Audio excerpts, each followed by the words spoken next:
Welcome friends, welcome to this very important session on how to complete your syllabus before November.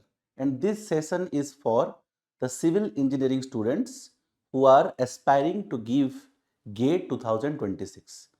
Civil engineering students जो GATE 2026 को target कर रहे हैं उनके लिए बहुत क्रिटिकल टाइम चल रहा है। अभी से अगर आप सही से पढ़ाई करोगे तो टाइम रहते सिलेबस कंप्लीट हो जाएगा और फिर आपको रिवीजन करने का भी टाइम मिलेगा। आइडियली देखिए, अगर आपके पास 2 मंथ्स अगर रिवीजन के लिए समय रहता है, एंड मैं बात कर रहा हूँ एक्सक्लूसिव रिवीजन की। देखिए, जैसे आप पढ़ते हो तो रिवीजन तो अगले महीने से ही उस सब्जेक्ट की शुरू हो जानी चाहिए, लेकिन ऐसा भी एक पीरियड हमें रखना चाहिए गेट से पहले जब हमारी पढ़ाई खत्म हो चुकी हो और हम सारे सब्जेक्ट्स को रिवाइज करें और मॉक टेस्ट दें, क्योंकि फुल सिलेबस टेस्ट। बट वो करने के लिए हमें सिलेबस पहले कंप्लीट कर लेना चाहिए। तो अगर हम सोचते हैं कि फरवरी फर्स्ट वीक में हमारा एग्ज़ाम होने वाला है गेट का, तो at least we should keep December and January for your revision. इसका मतलब ये है कि हमें सिलेबस नवंबर से पहले ख़त्म कर देना चाहिए। तो अगर हम अभी देखें, अभी अराउंड मई का मिड चल रहा है, तो अगर हम जून से समय लें तो जून से लेके तुम्हारा नवंबर तक 6 मंथ्स का हमें टाइम मिल जाता है। यस, और चलिए हम मई का 15 डेज भी इंक्लूड कर लेते हैं, तो रफली वी कैन से 6 मंथ्स। अगर आप सही से प्लानिंग करेंगे तो नवंबर से पहले भी आपका सिलेबस कंप्लीट हो जाना चाहिए। तो कैसे हम सब्जेक्ट्स को चूज करें एंड कैसे उसको ख़त्म करें, so I will guide you through that. But before that हमें कुछ चीज़ों का ध्यान रखना चाहिए। अगर हमें सिलेबस एफिशिएंटली कंप्लीट करना है और प्रॉपरली रिवाइज करना है तो हमें दो चीज़ों का ध्यान रखना चाहिए। वो दो चीज़ क्या है, लेट अस सी। तो पहला चीज़ ये है कि गेट का सिलेबस काफ़ी ज़्यादा है, और अगर हम अपना जो पढ़ाई है वो प्रॉपरली अगर कन्फाइन नहीं करते हैं तो फिर सिलेबस बहुत भास्ट हो जाएगा। मतलब सिलेबस भास्ट नहीं होगा, हमारी पढ़ाई भास्ट हो जाएगी। तो ये चीज़ का हमें बहुत ध्यान रखना चाहिए कि हम किन सोर्सेज से पढ़ाई करते हैं। तो अगर हम सोर्सेज का ध्यान रखें तो आपको ये चीज़ अच्छे से ध्यान रखना है कि 10 सोर्सेज से ना पढ़ें। अगर आपने कोई बैच ज्वाइन किया है या फिर अगर आप किसी एक पर्टिकुलर बुक से या फिर किसी पर्टिकुलर इंस्टीट्यूट से पढ़ रहे हैं, तो ये ध्यान रखें कि आपका जो पढ़ाई है वो कन्फाइन कीजिए आपके क्लास नोट्स पे, जो डीपीपी दिए जाते हैं प्रैक्टिस क्वेश्चंस उस पे, वीकली टेस्ट और गेट पीवाईक्यूज। तो आपका जो पढ़ाई है please confine to this things. नहीं तो क्या होगा, अगर आप 10 बुक को रेफ़र कर रहे हैं, 10 नोट्स रेफ़र कर रहे हैं, तो फिर आपका कभी सिलेबस कंप्लीट नहीं होगा। बिकॉज ऐसे अगर देखा जाए तो there is no end to sources. तो please confine your studies to हमारे जो क्लास नोट्स दिए जाते हैं, क्लास में जो भी थ्योरी पढ़ाया जाता है, जो भी डेरिवेशन किए जाते हैं, क्लास में जो क्वेश्चंस किए जाते हैं, और फिर आपको डेली प्रैक्टिस क्वेश्चंस दिए जाते हैं। यस, प्रैक्टिस शीट्स बोल सकते हैं उसको। फिर weekly test and GATE PYQ. Please confine to this. तो ये आप इस तरीके से आप पढ़ाई करें, ठीक है। ये तो आपने पढ़ लिया, फिर रिवाइज कैसे किया जाए। रिवाइज कैसे करेंगे, मान लीजिए आपने पढ़ लिया, सारे क्वेश्चंस भी बना लिए, फिर आपको 1 महीने के बाद रिवाइज करना है। तो रिविजन करने का बेस्ट तरीका है to give test series. Test series में हमेशा क्या रहता है, स्टार्टिंग में there is topic wise test and then subject wise test, और उसके बाद मिक्स सब्जेक्ट आता है और लास्ट में फुल सिलेबस आता है। तो मान लीजिए आपने एक सब्जेक्ट कंप्लीट कर लिया है, आपने सब्जेक्ट कंप्लीट कर लिया है, फिर क्या कीजिए, उसके टॉपिक वाइज टेस्ट दीजिए। मान लीजिए 1 महीने के बाद दीजिए, मतलब आपने सब्जेक्ट इस महीने कंप्लीट किया है, तो अगले महीने आप क्या कर सकते हैं, उसके टॉपिक वाइज टेस्ट दे सकते हैं। जब आप टॉपिक वाइज टेस्ट दोगे तो आपको तो वो टॉपिक्स रिवाइज करना पड़ेगा, तब जाके आप टॉपिक वाइज टेस्ट दे सकते हो, राइट। तो टॉपिक वाइज टेस्ट जब दे रहे हैं तो टॉपिक्स को नोट डाउन कर लीजिए कि इस पर्टिकुलर टेस्ट में कौन से टॉपिक्स हैं, एंड देन उन टॉपिक्स के पहले रिवाइज कर ले और फिर उनका टॉपिक वाइज टेस्ट दे दे।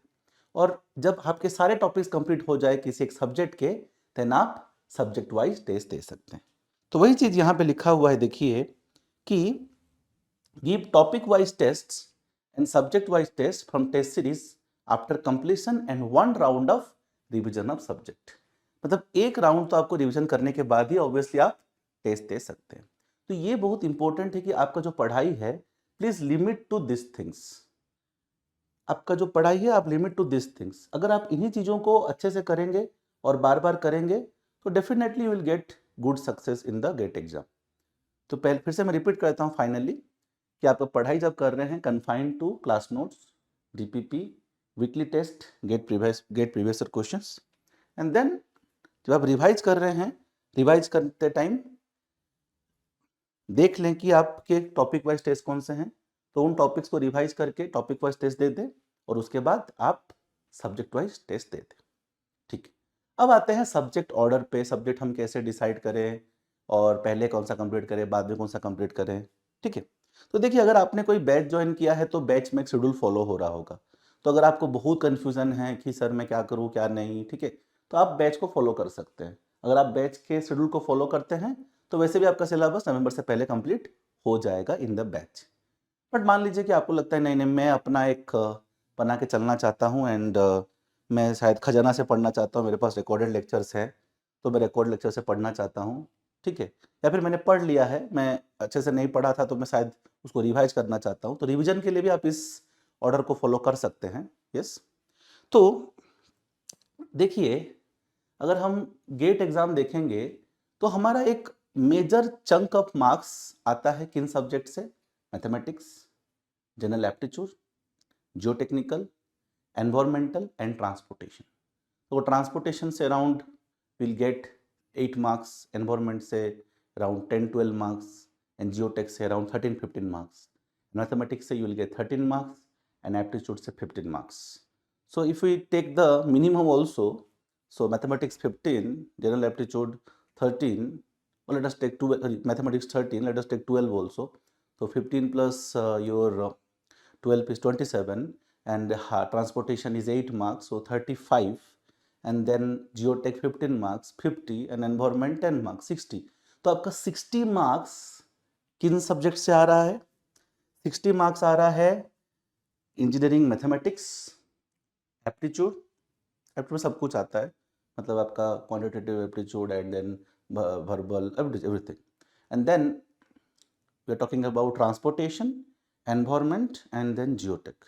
तो आपका पहला फोकस ये होना चाहिए कि आप इन सब्जेक्ट्स को पहले कंप्लीट करें, because this will comprise how much marks? 60 marks. Yes, तो अगर आप अभी पढ़ाई शुरू कर रहे हैं, यस, या फिर रिवाइज कर रहे हैं, तो यहाँ जून लिखा है, आप अभी से शुरू कर सकते हैं, मई से भी शुरू, मई 20 से भी या 25 से शुरू कर सकते हैं, डिपेंडिंग ऑन योर सेल्फ। तो पहले देखिए जून में mathematics, aptitude and transportation complete करें। और देखो मैथमेटिक्स और एप्टीट्यूड पूरे जून में कंप्लीट नहीं हो पाएगा, तो उसको आप जुलाई तक भी ले जाएं। और जुलाई में आप क्या करें? Mathematics, aptitude and environment complete करें। मतलब ये है कि जून और जुलाई में मिला के आप मैथमेटिक्स और एप्टीट्यूड कंप्लीट कर रहे हैं, और फिर जून में आप ट्रांसपोर्टेशन कंप्लीट कर लीजिए और जुलाई में आप एनवायरमेंटल कंप्लीट कर लीजिए। यस, तो अगर आप ये अचीव कर लेते हैं, देखिए तो कितना मार्क्स कवर हो गया जून और जुलाई में? यू कैन से, देखिए मैथमेटिक्स 15, 13, 12 ले लो, 12 and then aptitude is 15, 27 and this transportation is 8, so 35 and then environmental 10, 45 marks. तो आपका 45 मार्क्स सिर्फ जून जुलाई में ही कंप्लीट हो गया। यस, 45 मार्क्स आपका जून जुलाई में कंप्लीट हो गया। फिर देखिए next big subject which is very important subject which is geotech. मैं जियोटेक को सजेस्ट करूंगा कि आप पूरा मंथ दे, you give one entire month to geotech. तो अगस्त का महीना आप पूरा जियोटेक को दे सकते हैं। और यहाँ देखो आप सफल भी कर सकते हैं। कोई बोलेगा नहीं सर मैं पहले जियोटेक कर लूंगा, तो कर सकते हैं, ऐसा कुछ नहीं है। जिस time given a tentative plan, तो अगर आपको लगता है कि नहीं सर मैं पहले जियोटेक कर लूंगा, तो ठीक है, आप पहले जियोटेक कर लीजिए, फिर जुलाई अगस्त में आप मैथमेटिक्स, एप्टीट्यूड, ट्रांसपोर्टेशन, एनवायरनमेंट कर लीजिए। वो आपके ऊपर डिपेंड करता है।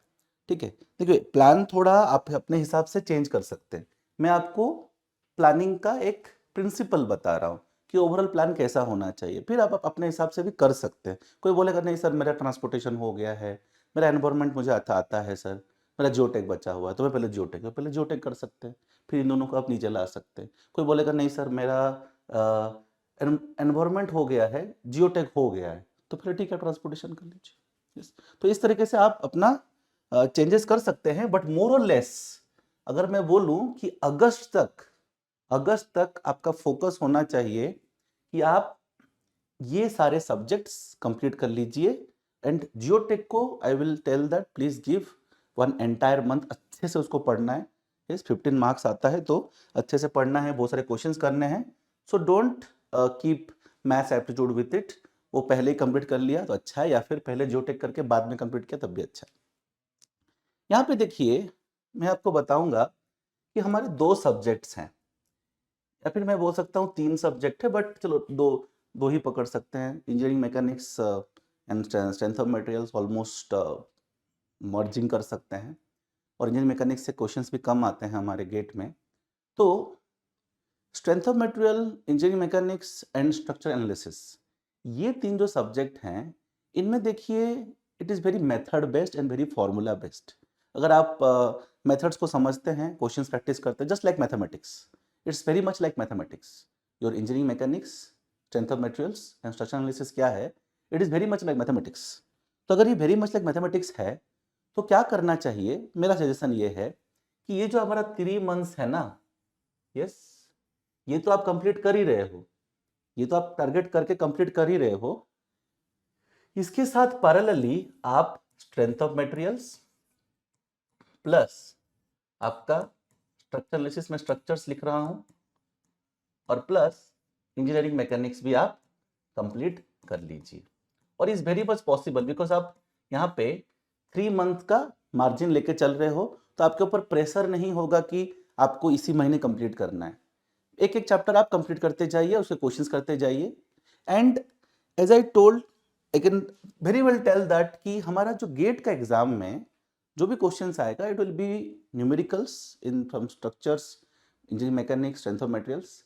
एंड क्या है, it is very formula based, very method based, very method based. तो क्या है ना, इट विल आपको इतना सरदर्द नहीं करता है। और अगर आप आराम से इसको टाइम लेके 3 मंथ्स कर रहे हो बीच में, तो क्या होगा कि कंप्लीट होते जाएगा और आपको पता भी नहीं चलेगा। और मैं इनको पहले इसलिए रख रहा हूं क्योंकि आगे जब आप आरसीसी स्टील पढ़ोगे, अगर आपके ये टॉपिक्स कंप्लीट हैं तो it will help you, it will help you. तो पहले आप इनको पैरेलली कंप्लीट कर लीजिए। और अभी देखिए स्ट्रक्चरल डायनामिक्स के भी क्वेश्चंस आते हैं, तो वो भी आपको इसमें करना है। देखिए अब ये डायनामिक्स बहुत कम आता है, सिलेबस बहुत कम है, बट आता है। ठीक है, स्ट्रक्चरल डायनामिक्स के क्वेश्चंस आ रहे हैं आजकल इस पार्ट ऑफ सिलेबस, और इतना भास्ट सिलेबस नहीं है लाइक जियोटेक। देखो जियोटेक, एनवायरमेंट, ट्रांसपोर्टेशन, इन लोगों की तरह इनके सिलेबस इतने भास्ट नहीं है, क्योंकि देखो बड़े बड़े लंबे लंबे क्वेश्चंस नहीं आएंगे इन गेट एग्जाम। आपको समझना है, जब आप स्ट्रक्चर्स कर रहे हो, इंजीनियरिंग मैकेनिक्स कर रहे हो, डायनामिक्स कर रहे हो, या फिर स्ट्रेंथ ऑफ मेटल कर रहे हो, जब हम लोग यूनिवर्सिटी एग्जाम के लिए पढ़ते हैं, या फिर हम मान लो कोई सब्जेक्टिव पेपर के लिए पढ़ते हैं, तो उसमें क्या है, बहुत लेंदी क्वेश्चंस आते हैं। यस, बहुत लेंदी क्वेश्चंस आते हैं। तो हमें लगता है कि स्ट्रक्चर्स हो या स्ट्रेंथ ऑफ मटेरियल्स हो या इंजीनियरिंग मैकेनिक्स या डायनामिक्स हो, उसमें ना गेट में भी लेंदी क्वेश्चन आएंगे, नहीं आते हैं। गेट में भी लेंदी क्वेश्चंस नहीं आते, एकाध कोई आ जाएगा, दैट्स अ डिफरेंट थिंग। देखिए एकाध कोई आना is exception, but mostly they are very straight forward, 2 liners, 3 liners, and many questions तो 1 लाइनर पे होते हैं, एक इक्वेशन में ही सॉल्व हो जाता है, या फिर 2 इक्वेशन में सॉल्व हो जाता है। अगेन एक्सेप्शन हो सकते हैं, कुछ क्वेश्चंस आ सकते हैं, बट हम कुछ क्वेश्चंस को जनरलाइज नहीं कर सकते। तो मैं यहाँ पे बात कर रहा हूँ जनरलाइज, कि जनरली क्या होता है। तो जनरली इस टाइप के क्वेश्चंस आते हैं मेथड बेस्ड। तो अगर आप इनको पैरेलली कंप्लीट कर सकते हो तो बहुत ही अच्छा है, और करना पॉसिबल भी है। और क्योंकि आप प्रेशर नहीं, देखो मुझे लगता है कि देखो अगर आप अच्छे से पढ़ाई करते हो ना, तो स्ट्रक्चरल डायनामिक्स आप एक दिन में कंप्लीट कर सकते हो। यस, स्ट्रक्चरल डायनामिक्स आप एक दिन में कंप्लीट कर सकते हो, लेकिन आप जियोटेक एक दिन में कंप्लीट नहीं कर सकते। ठीक है, तो जियोटेक का आपको पूरा महीना देना पड़ेगा, हर दिन पढ़ना पड़ेगा। लेकिन बीच बीच में समय निकाल के अगर आप स्ट्रक्चरल डायनामिक्स करते हो तो 1 या 2 दिन में कंप्लीट हो जाएगा। इंजीनियरिंग मैकेनिक्स भी 1 या 2 दिन में कंप्लीट हो सकता है। यस, और फिर जब स्ट्रेंथ ऑफ मेटल और स्ट्रक्चर्स करते हो, तो डोंट थिंक दैट कि मैं पूरा एक बार में करूंगा। अगर आपको ऐसे करना है, आप तोड़ तोड़ के भी कर सकते हो। कि मान लीजिए आपने पहले सिंपल स्ट्रेस एंड स्ट्रेन कर लिया, वो आपका एक दिन में हो गया। उसके बाद आपने shear force bending moment diagram, bending stress, shear stress, वो 2 दिन में कर लिया, कभी बीच में टाइम निकाल के, क्योंकि देखो इंटररेटेड इतना है नहीं। फिर उसके बाद आपने मोर सर्कल, फेल्योर थ्योरीज, अगर आप थोड़ा पढ़ना चाहते हो, फेल्योर थ्योरी वैसे आता नहीं है बट थोड़ा पढ़ना चाहते हो तो मतलब पूरा डाल देते हैं, ट्रांसफॉर्मेशन ऑफ स्ट्रेस स्ट्रेन, तो वो आपने एक दिन में कर लिया। फिर एक दिन बैठे आपने डिफ्लेक्शन कर लिया। तो क्या है ना, इनमें क्या है, टॉपिक्स ऐसे बंटे हुए हैं और मेथोडिकल है, तो आप आराम से बीच बीच में एक एक दिन निकाल के क्या कर सकते हो, सिलेबस को कंप्लीट कर सकते हो। So you should follow this. Okay, अब देखिए ये काफ़ी हैवी हो गया। अभी देखो जून जुलाई अगस्त मैंने काफ़ी हैवी रखा आप के लिए, क्योंकि देखो पहले अगर आप लोड ले लोगे तो बाद में क्या होगा, इनको रिवाइज करते टाइम आपको समय मिलेगा, तो बाद में मैंने इजी सब्जेक्ट रखा है। यस, तो उसके बाद आप सितंबर में hydrology, irrigation and open channel flow तीनों कंप्लीट कर सकते हो। मैंने देखो पूरा पानी अगस्त में आपका मॉनसून आता है, तो मैंने जानबूझ के थोड़ा पानी वाला सब्जेक्ट यहाँ रखा हुआ है कि hydrology, irrigation and your open channel flow, very beautiful subjects. ठीक है, और क्या होगा यहाँ पे थोड़ा हैवी हो चुका होगा, राइट। जब आप जून जुलाई अगस्त में देख रहे हो तो बड़ा हैवी रखा है मैंने, स्ट्रक्चर्स पढ़ के आपका दिमाग थोड़ा खराब हो गया होगा तो अगर आप hydrology, irrigation, open channel flow पढ़ते हो तो आप पानी में आएंगे। यस, एंड क्या है कि मैं इनको इजी नहीं बोलूंगा, बट थोड़ा अच्छा लगता है। I really like this subjects, hydrology, irrigation, open channel flow, मुझे बहुत अच्छा लगता है ये सब्जेक्ट। तो थोड़ा आपका क्या होगा, यहाँ पे मूड चेंज होगा और फिर इनको रिवाइज करने में आसानी होगा, क्योंकि देखो जब सितंबर आएगा, सितंबर आते आते आपको इन सब्जेक्ट्स को रिवाइज करना है, तो इन सब्जेक्ट को रिवाइज करना है, तो अगर मैं यहाँ भी हैवी रख दिया तो फिर आप रिवाइज नहीं कर पाओगे। तो मैंने यहाँ पे वैसे सब्जेक्ट रखे हैं जो आराम से कंप्लीट हो सकते हैं और मज़ेदार सब्जेक्ट्स हैं, और इनमें से काफ़ी मार्क्स भी आते हैं।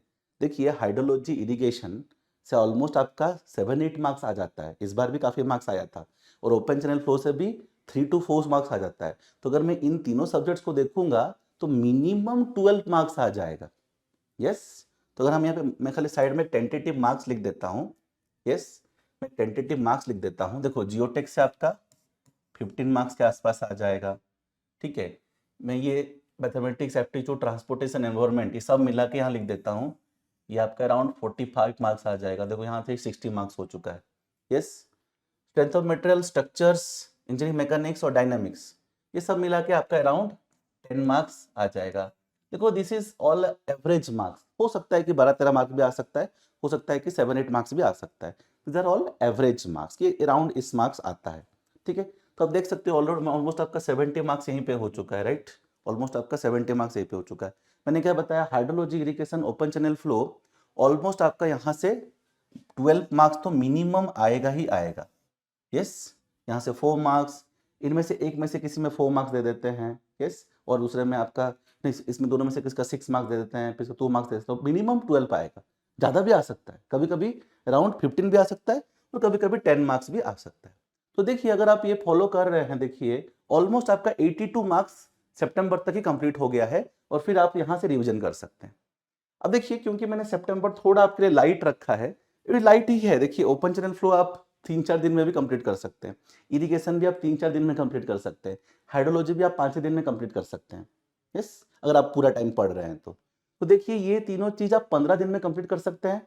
लेकिन मैंने पूरा महीना क्यों दिया है, क्योंकि आपको रिवाइज भी करना है, प्लस इनमें से अगर कुछ पेंडिंग बचा होगा तो वो आप ये सितंबर महीने में कर सकते हैं।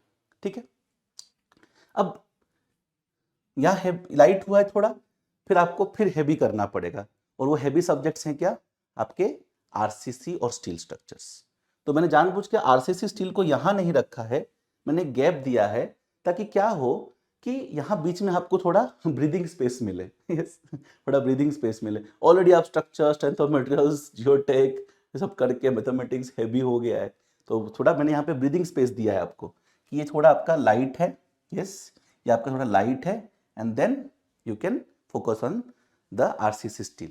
अब देखिए अगेन आपका आरसीसी स्टील में जब आते हैं तो ध्यान रखिए, अगेन आरसीसी स्टील में आपको ऐसे कोई लंबा चौड़ा डिजाइन क्वेश्चंस नहीं आएगा।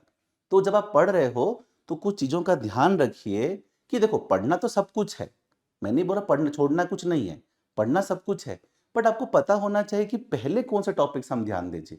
देखो आप देखो आरसीसी में आपको क्या करना चाहिए, आपको जो बेसिक प्रॉपर्टीज ऑफ कंक्रीट और कंक्रीट टेस्टिंग पहले पढ़ना चाहिए।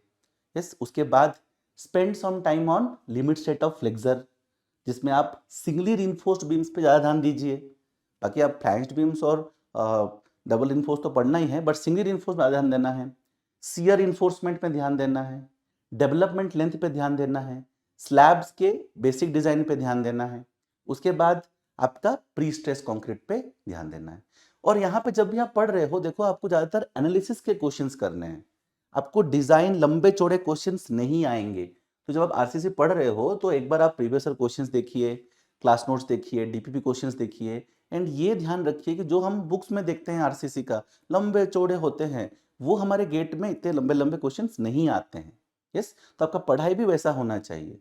एंड आरसीसी में बहुत सारी चीजें गेट में हैं जो कि तुम्हारा मतलब पूरे सिलेबस में, जो अगर पूरा आरसीसी देखा जाए तो उसमें से सारा चीज हमारा गेट सिलेबस में है भी नहीं, तो आपको वो ध्यान रखना है। यस, इन स्टील स्ट्रक्चर हम देखेंगे, स्टील स्ट्रक्चर्स में, तो स्टील स्ट्रक्चर्स में भी प्लास्टिक एनालिसिस से एक क्वेश्चन आता ही है। तो प्लास्टिक एनालिसिस अच्छे से करिए, वेल्डेड कनेक्शंस कीजिए, बोल्टेड कनेक्शंस कीजिए, बीम्स कीजिए, यस, एंड कॉम्प्रेशन मेंबर्स या फिर कॉलम्स कीजिए। कॉलम्स तो आपको आरसीसी में भी करना है, ठीक है। तो देखिए, और क्या है ना, थोड़ा सिमिलर सब्जेक्ट्स है, आरसीसी स्टील थोड़ा सिमिलर सब्जेक्ट्स हैं। जैसे आप मान लो लिमिटेड पढ़ते हो तो उसमें पार्सल सेफ्टी फैक्टर्स ऑल क्या है ना, सिमिलर सब्जेक्ट है, तो आपको क्या होगा, थोड़ा पढ़ने में आसानी होगा। और क्योंकि यहाँ पे आपको ब्रीदिंग स्पेस मिला है, तो आप क्या करो, थोड़ा मूड चेंज भी होगा, पानी पानी हो गया थोड़ा, हम लोग डिजाइन में या क्या बोल सकते हैं, आरसीसी डिजाइन और स्टील डिजाइन में भी जा सकते हैं।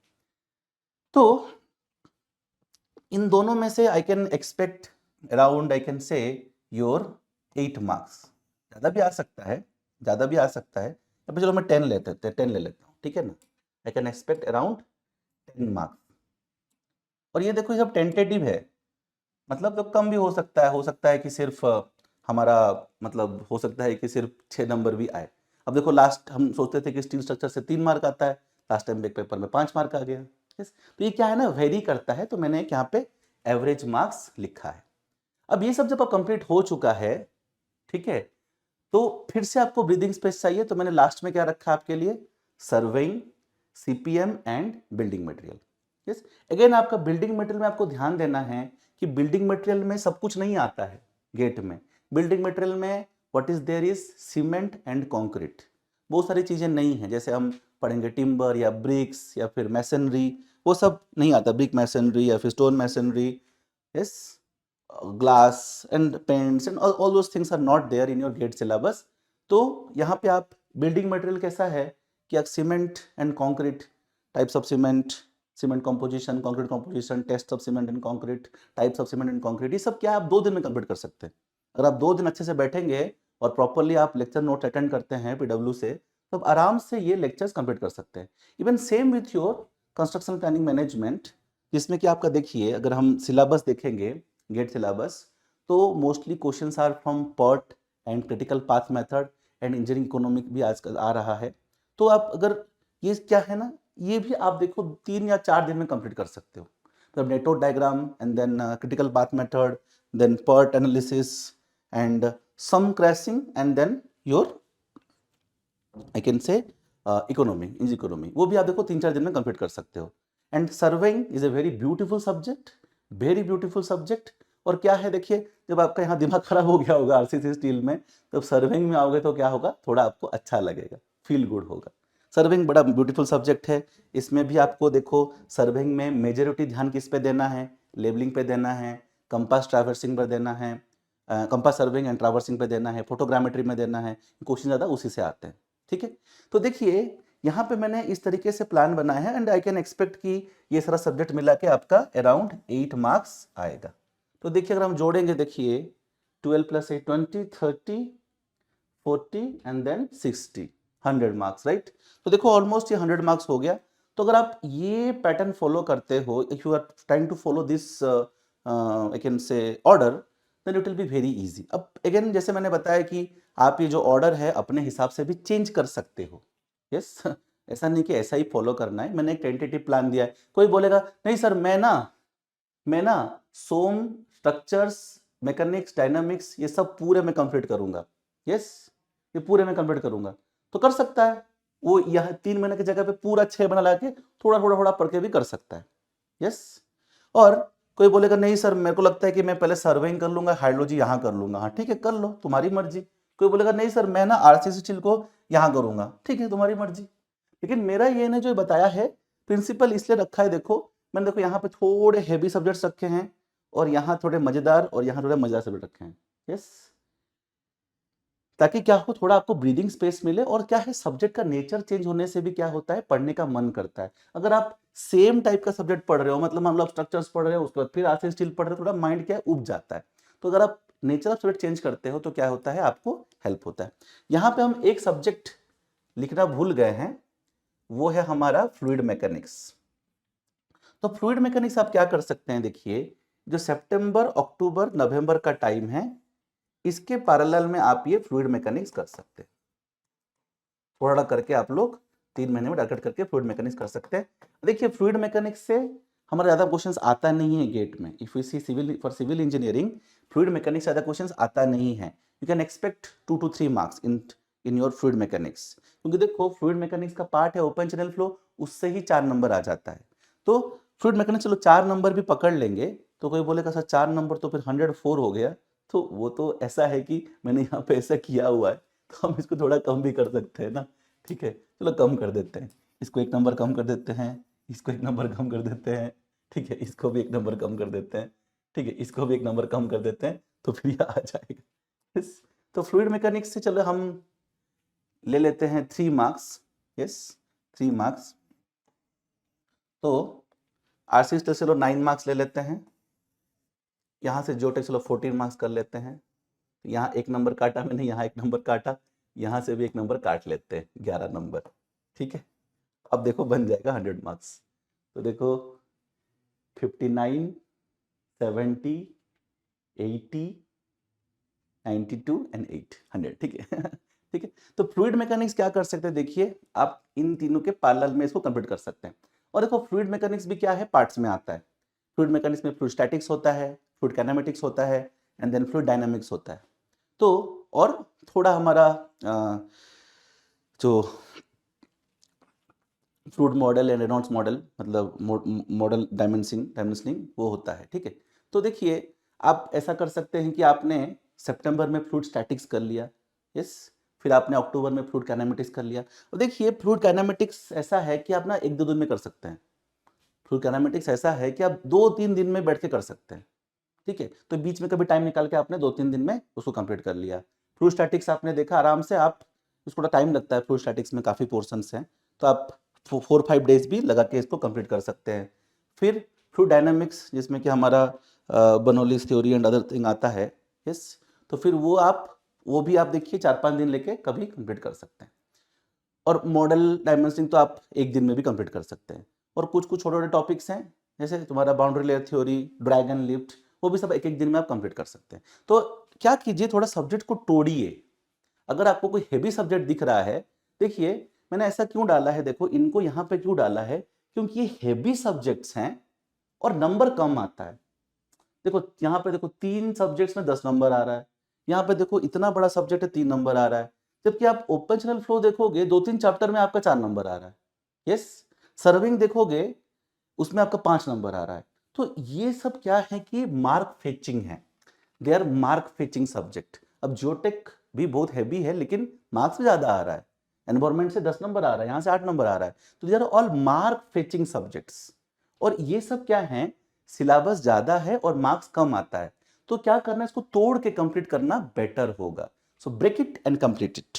सो डोंट गिव 1 महीना 2 महीना आप फ्लूइड पढ़ रहे हो, no, I don't advise that. But अगर 1 महीना आप जियोटेक पढ़ रहे हो, वेरी गुड।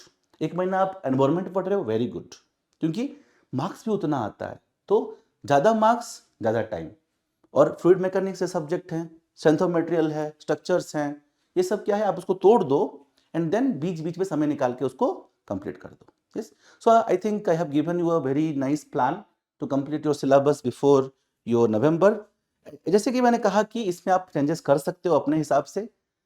इम्पोर्टेंट ये था इस सेशन में ये जानना कि प्रिंसिपल क्या होना चाहिए जब हम सब्जेक्ट्स को चूज कर रहे हैं। तो आप शायद आपको समझ में आ गया होगा कि प्रिंसिपल क्या होना चाहिए, किन चीज़ों का हमें ध्यान रखना चाहिए। Thank you very much, this is Satyajit Sahu.